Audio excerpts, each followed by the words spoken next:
everybody, John here, and today onto the garage I'm introducing secrets to the XK8 and XKR from a fantastic log cabin which is embedded in a hillside overlooking the Atlantic.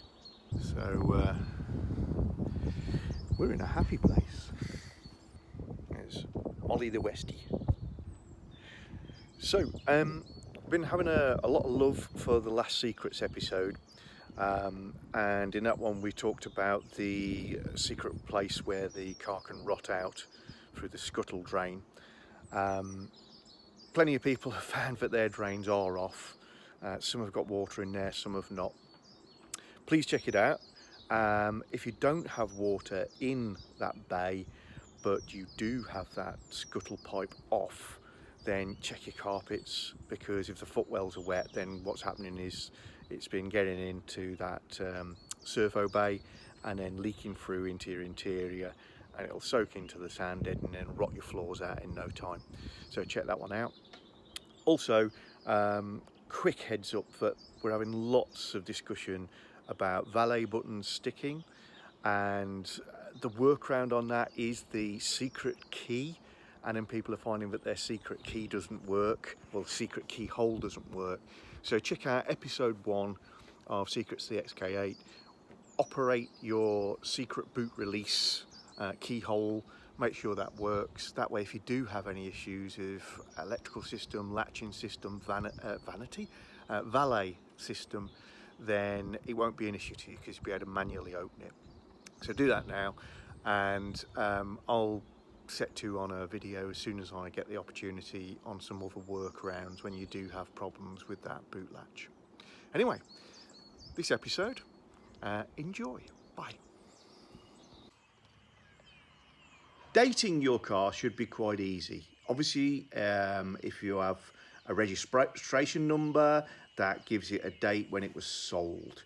You can usually dig around at the dealer and get some more information from VIN numbers, etc., to find out when it was born as well. If you want an interesting and novel way, some may say sad, way of looking at when the car was born, then you can look at the mould tool repair marks.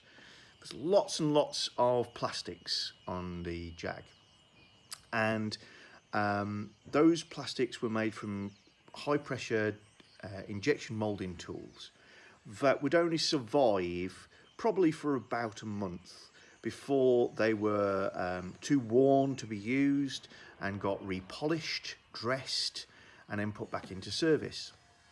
And Jaguar, in the era of our car, was very much a just-in-time plant.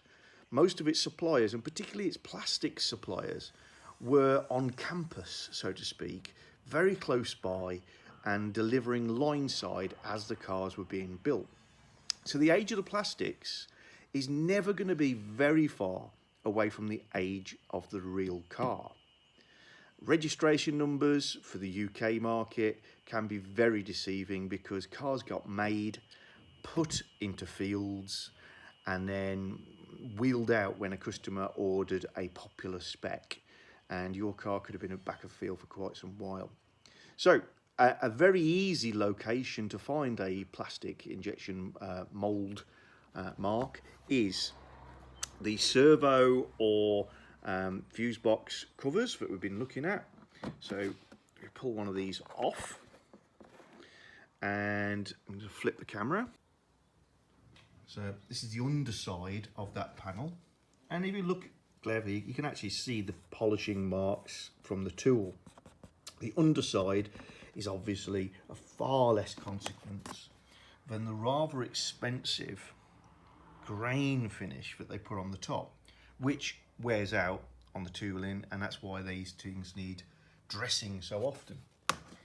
But if we go back to the underside, they also mould in this little grid. Let's get the angle right. There we go. And what we can see is 96, and then across the top, months. And what actually happens is, on the metal tool that this was created from, the guy who was dressing that tool would polish it up, repair it, and then put a centre dot mark in this grid in 1996, June. And his centre dot mark becomes a raised pip on the plastic mark.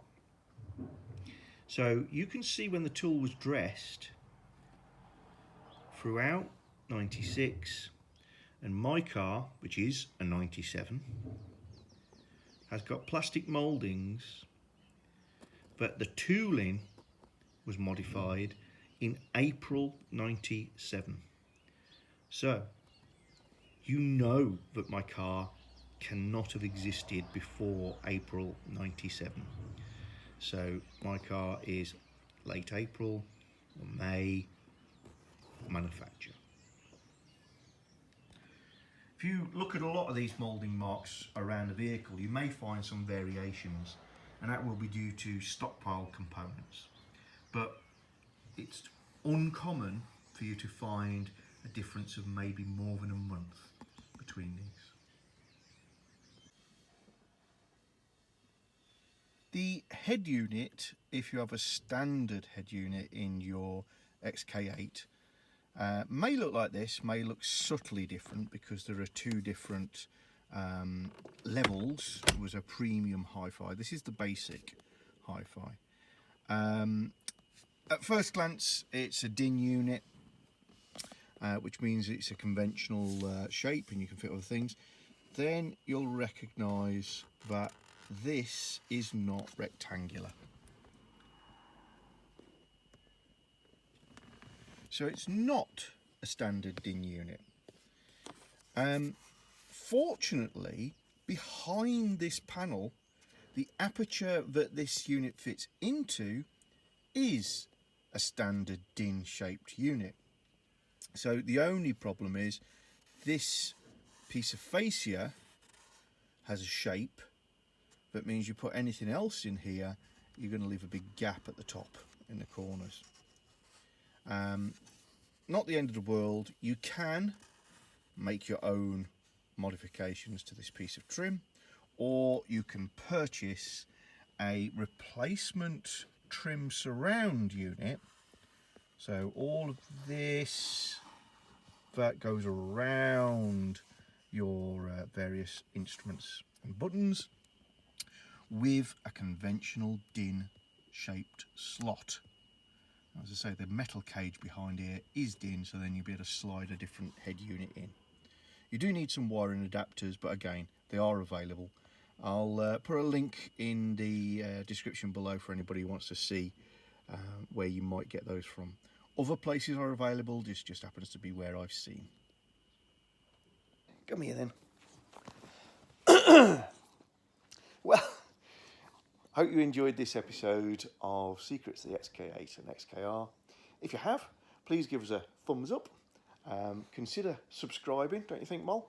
And we'll see you again very soon on To The Garage. What's the noise?